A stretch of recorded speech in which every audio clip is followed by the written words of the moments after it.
I only knew her for a short amount of time. President Davis first reached out to me last summer, I believe, after one of the public meetings.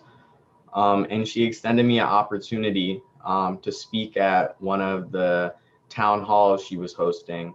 Um, that was talking about inequities in education, and I truly loved that experience. And after that, she stayed in contact, and I was able to join the Washington Teachers Union, their equity collaborative steering committee. And so I met with her multiple times when we texted, um, and she was a great person.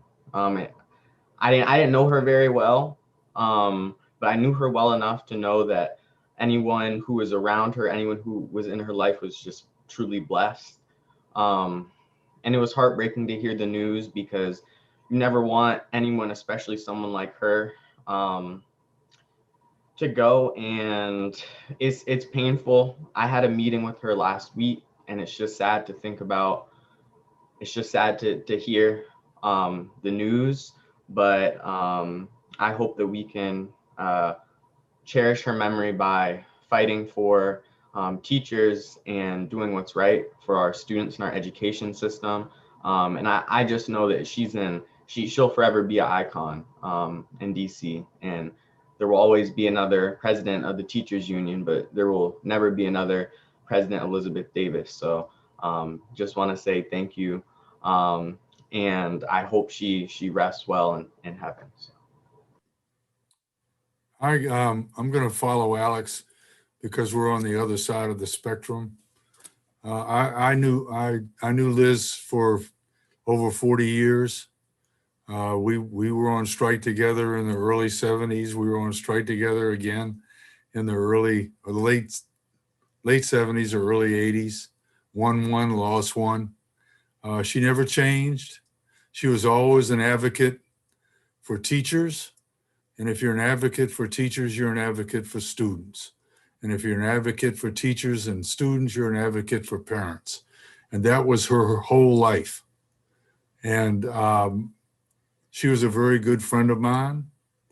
And as everyone else was, it was like, it wasn't the kind of news that you wanted to hear at all. And I hope that we take up the mantle that Liz fought for all her life.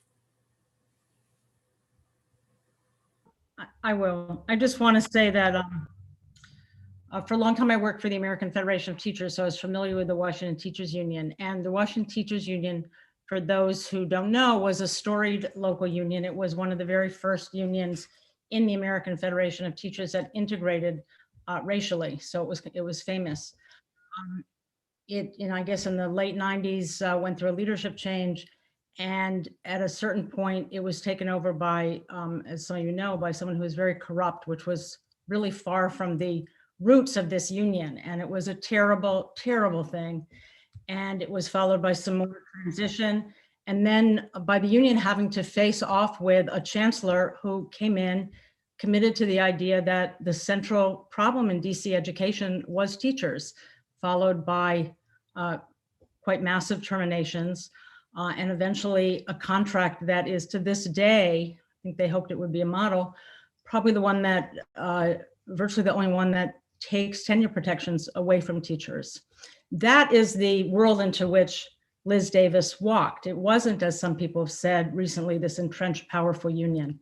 It was a union struggling to get back on its feet and represent teachers, and also, as other people have said, represent the kids, because that's what teachers do, and teacher union leaders have to walk that line.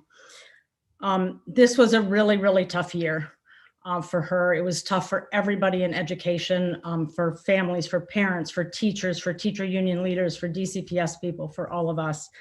And again, she tried to walk this line between teachers who really were, and I don't think people sufficiently understand this, really scared to death about death, and a school district that wanted people, was really insistent that people need to go back to school, and some families on both sides. And You know, she did it as well as anybody could have done. And I want to say one other thing, which speaks a lot to her. You know, the media often talks about union bosses, and I work with a lot of union leaders, and most of them are not bosses. But in the case of Liz, nobody has said that. Nobody has talked about the union boss who died. Everybody has talked about the leader, and you see it in all of the responses and tributes to her, that the kind of democracy that she believed in her union, and the kind of openness that she wanted from everybody. So God bless you, Liz. I'll quick if I may. I did not know President Davis, but what I will say is I arrived in DC with a little girl at a time when the union was going through a whole bunch. They had a lot of things happen, and there wasn't a lot of respect for the teachers union at the particular time and sometime afterwards. What I will say is that what I appreciate about President Davis more so than anything is that she brought respectability and integrity and a lot of decency back to the teachers union and made them truly a relevant voice of the teachers that she represented. It wasn't political for her. It was about being fair and being right. And I always respect a person, whether I agree with you or not, that you're fighting for the right thing and for the integrity of the people that you represent and the children and the parents.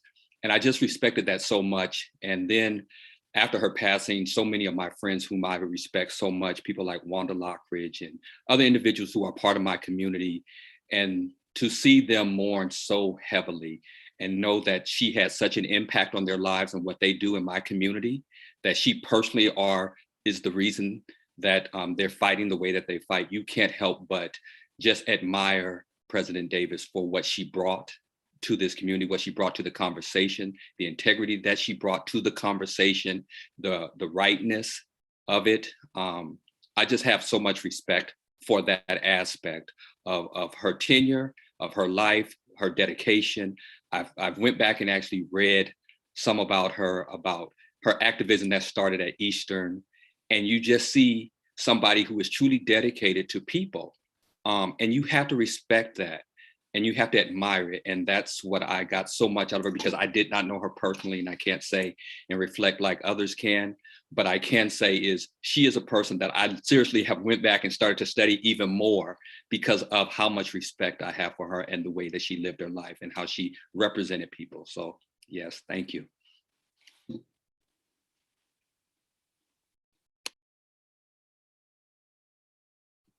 Members, feel free to just jump in. Shayla, why don't you jump in again if you can? I want to give you your chance again. Thank you. Sorry, guys, my connection cut out.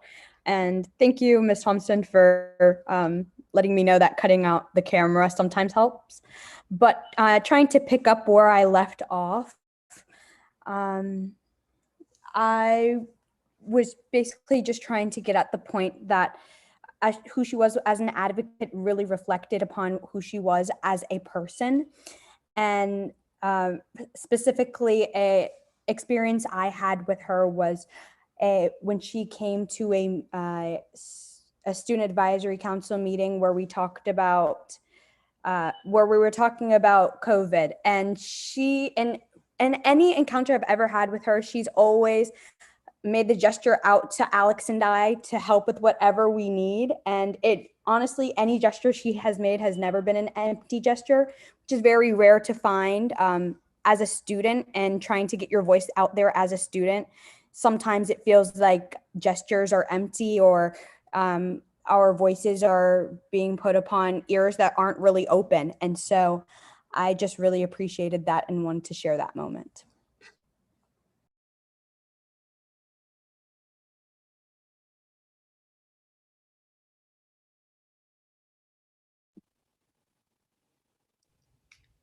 I'll go ahead. I was looking, I thought Ebony Rose was next. I was actually tracking because I'm that person. But similar to like what a lot of folks were saying, I think 2013 was my first year going over to DCPS. And even though I wasn't in the WTU, I was in the CSO, had my ear to the ground about the WTU elections. And I think that's when at least the name kind of came across, you know, my became knowledgeable for me.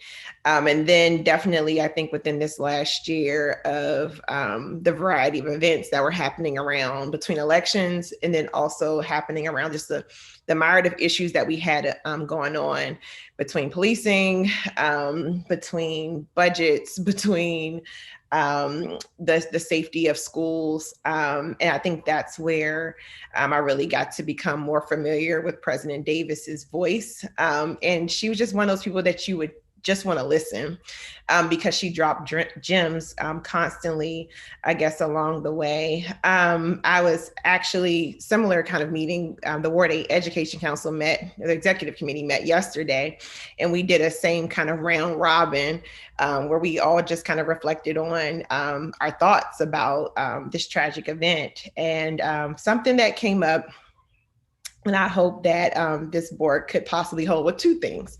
One is one of the parents said, you know, a lot of adults are playing nicely at the expense of children. And I believe strongly that President Davis was able to do it both ways. She was able to vehemently dig her heels in on issues, but I feel like she never lost respect for the person across the table from her. And I think that's something, a characteristic worth holding high and keeping, because we really have to keep that rigor and standard of the issues that we are pressing for our children. And then the last piece of I will end with, I also have to throw in, I would just love the way that she would say President or Chancellor Farabee's name. When she mentioned, she would say Lewis. And it would just give me a kick, because similar, you know, when you have those elements going, but again, never lost the respect, but kept the standard there. But I will close with, you know, in our statement, the Ward 8 Education Council really leaned in on, you know, not just making a statement just to, you know, to reflect on her legacy, but to make it an action statement of, we really have to keep the level of advocacy going. I know that WTU feels a void in the advocacy, especially around the budget and probably the education community in general. But, you know, for any folks listening, you know, if you truly are invested in education, join an advocacy group, testify at a hearing. Budgets are coming up, of course. Plan a community event in just your own community, anything, just to keep that spirit and fight alive. Thank you. I'll jump in because it is a quiet moment in my house now. I've known Liz actually, I think since I was a kid. She taught at Sousa, which is my neighborhood school, but she taught my cousin.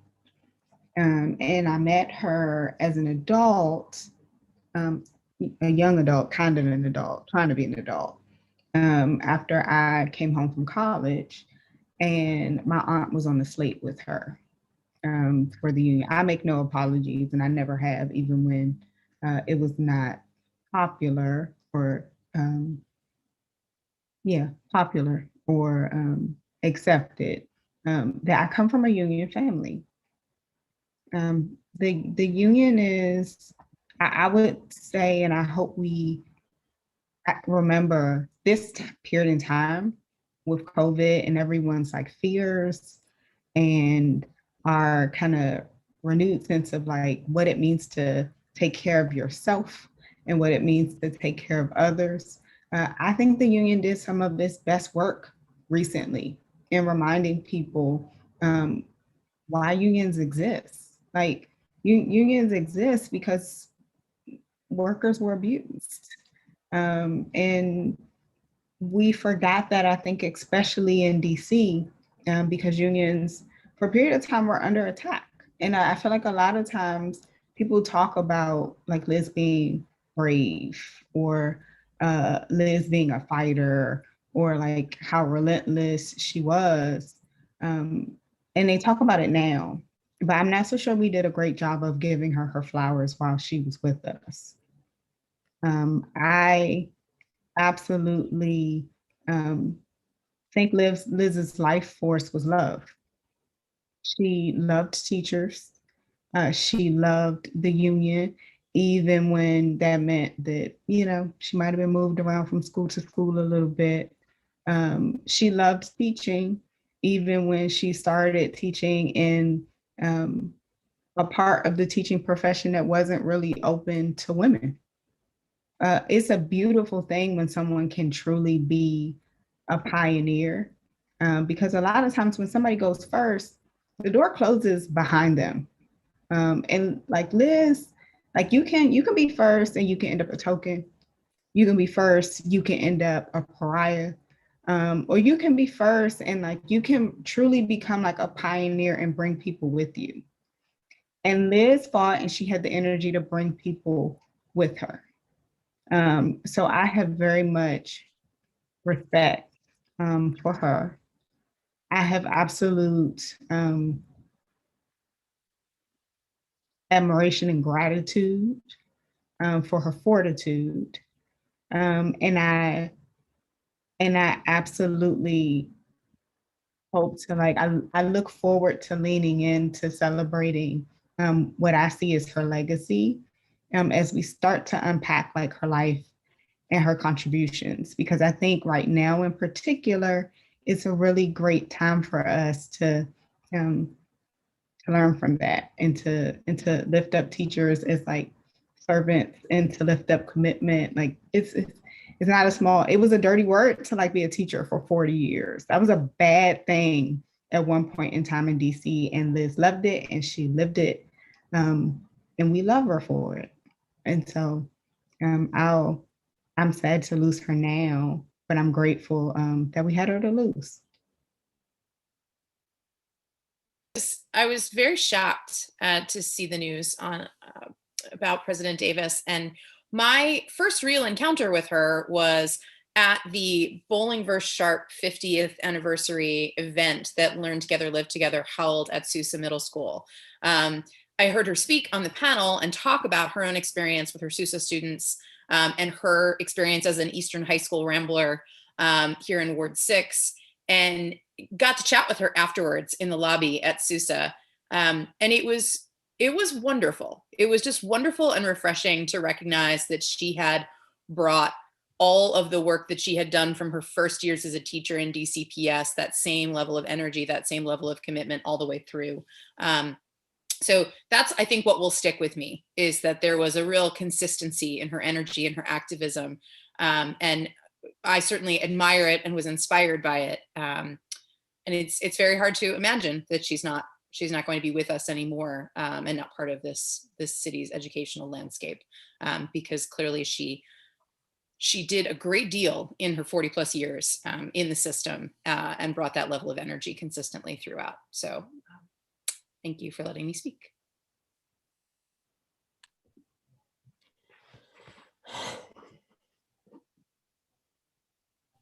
Well, I'll say that this was a really hard one for me.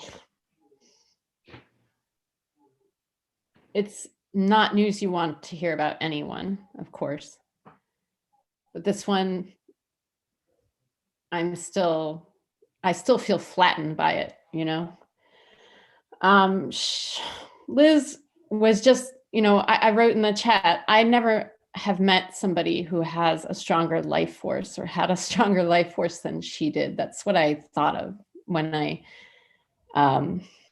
heard the news, was just like, how is that possible?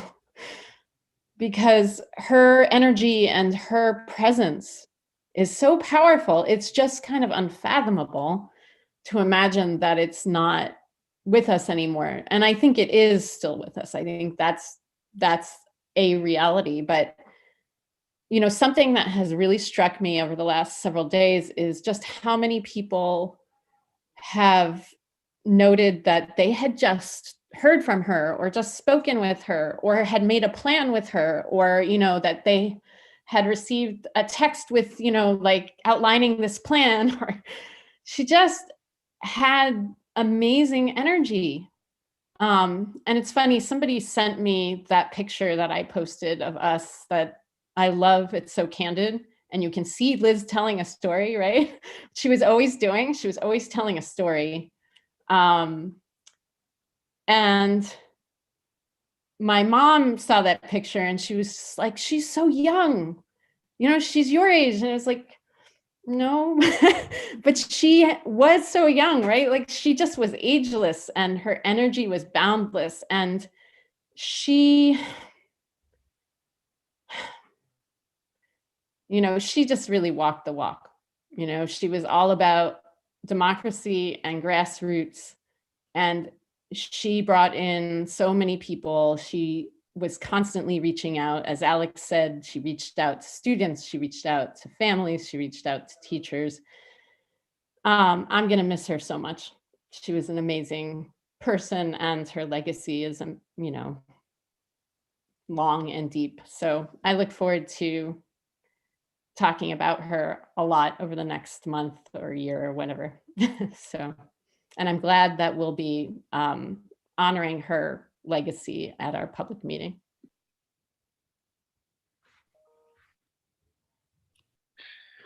Thanks, everyone. I would just add that for me, I've known of Liz because she has been one of the biggest champions of school libraries and school librarians for many years, and was in the middle of, when we lost her, another round of efforts to stop the cut of school libraries in DC, and you know,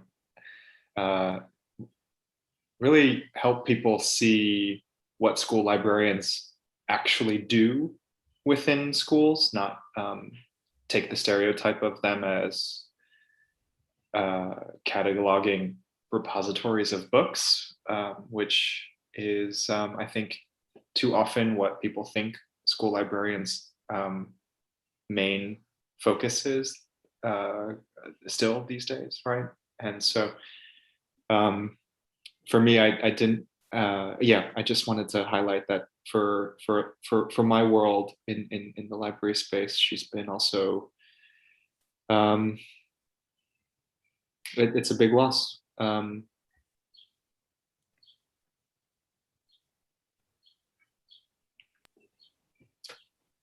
Thank you, members. The life and legacy of Elizabeth Davis truly lives on. She was a neighbor, a friend, a mentor, educator, an advocate, and the list goes on. And so, again, we extend our condolences to our family and members of the Washington Teachers Union.